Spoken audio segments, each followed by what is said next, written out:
J'enchaîne dans les galères depuis des mois, me dit cette personne, je prie, mais rien ne change. Est-ce que Dieu m'en veut ? Bonjour à tous, la question d'aujourd'hui est une question assez redoutable. D'abord pour la personne qui la pose et puis aussi pour moi qui dois y répondre. Un jour un vieux prêtre m'a dit, tu sais, quand tu vas voir un malade, il y a rien à lui dire. Ce qu'il attend en général, c'est qu'on lui tienne la main et qu'on se taise.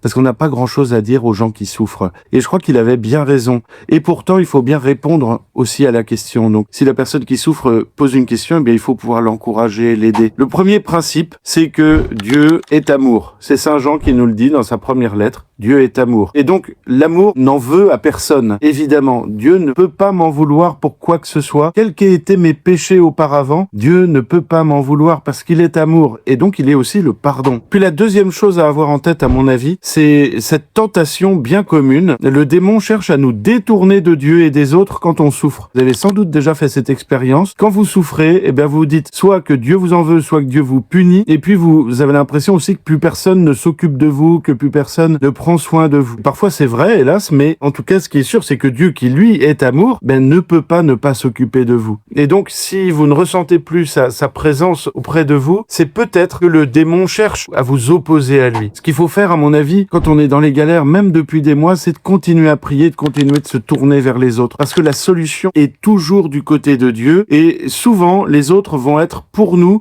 les intermédiaires de Dieu pour nous aider à sortir de cette galère. En tout cas, à la personne qui me pose la question, que je ne connais pas, puisque vous savez, les questions sont anonymes, mais à cette personne, je lui dis vraiment bon courage. Continuez, persévérez dans l'amour de Dieu, dans l'amour du prochain, et moi j'en suis sûr, vous allez vous en sortir. À bientôt.